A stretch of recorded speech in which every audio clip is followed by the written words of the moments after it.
everybody, this is Steve with Smitty's Fly Box. Today we're tying the Pat's rubber legs. So this is a must-have pattern if you fish in any sort of rivers that have stoneflies. So you can go bigger, smaller, change up different color variations depending on your home waters or where you're fishing. But I'm using a Daiichi 1730 hook. I like this for this fly. It's got that little band, gives it more of a profile of a stonefly. And I'm going to weight this, and this is critical because you want this fly to bounce right along the bottom. And so again, you can kind of vary the weights. This is 020 wire, lead wire. We're probably going to need about 20 to 25 wraps. I like to pretty much cover the most of the hook shank just through the midsection like that. And once we've got the lead on there, now we can attach our thread. I'm using 140 denier, and I'll just start here behind the lead and just build a little dam there just to keep it from sliding around. So we'll build that up just slightly, and then let's just wrap through the lead wire and anchor that down, and then build our little dam just in front,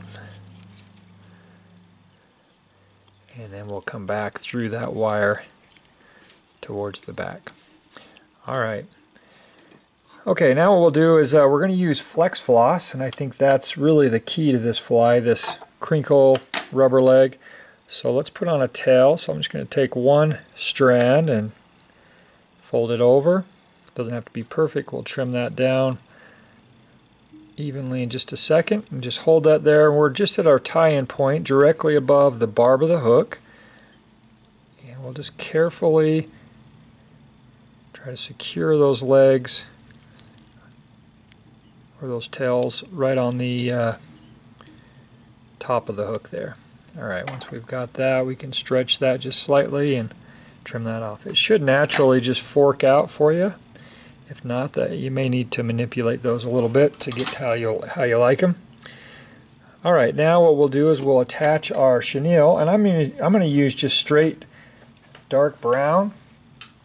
This is a color that I've fished on the Madison and the Henry's Fork out west for 20 years or so, and that always produces, but I like these variegateds as well. So in the box I'm going to send you a couple of different color options, but there's a lot of different options you can use.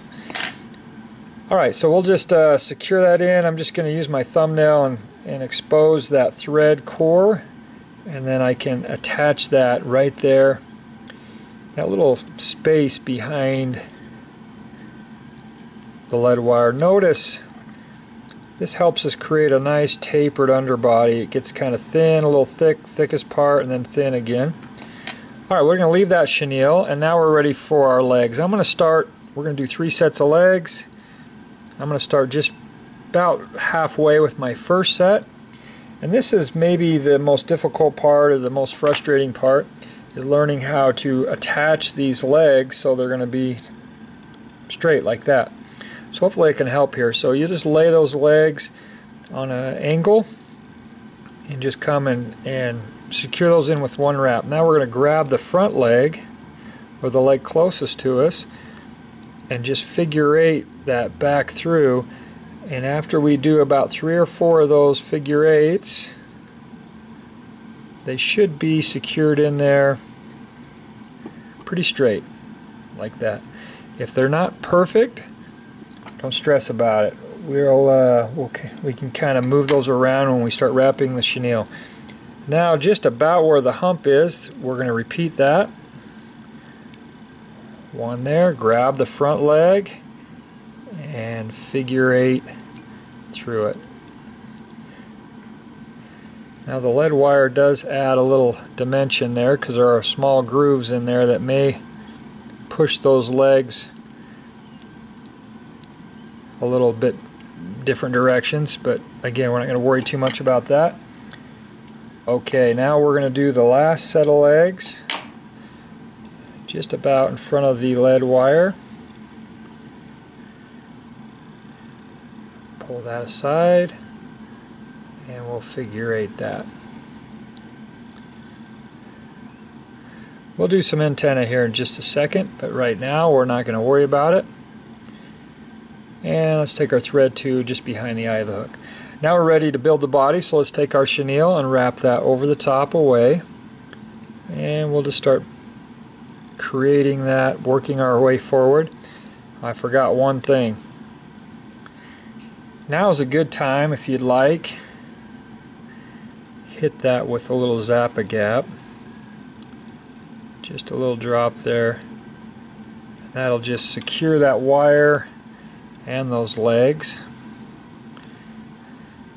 Let's get working our way forward here.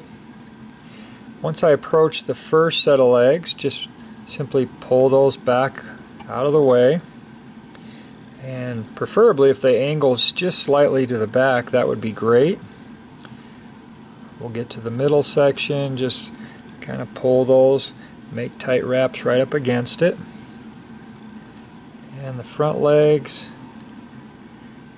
again, we'll just pull those.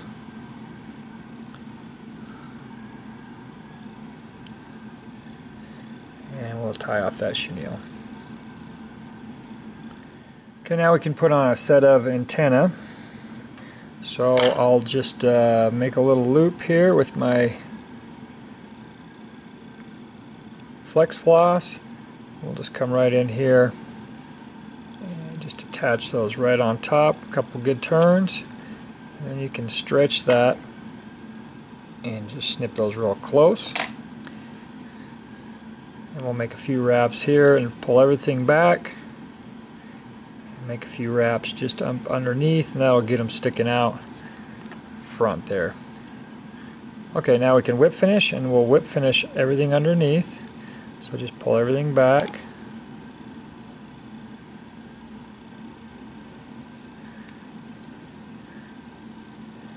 And build a nice little head there. Let's do one up over the top.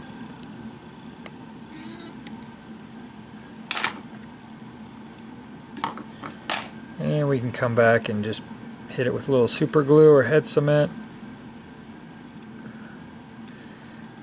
and trim those legs down how we like them. I like the length of the legs to be about the length of the hook shank, but you can clip them however you like, and I like the tail and the antenna to be about the same length. And there you have the brown rubber legs.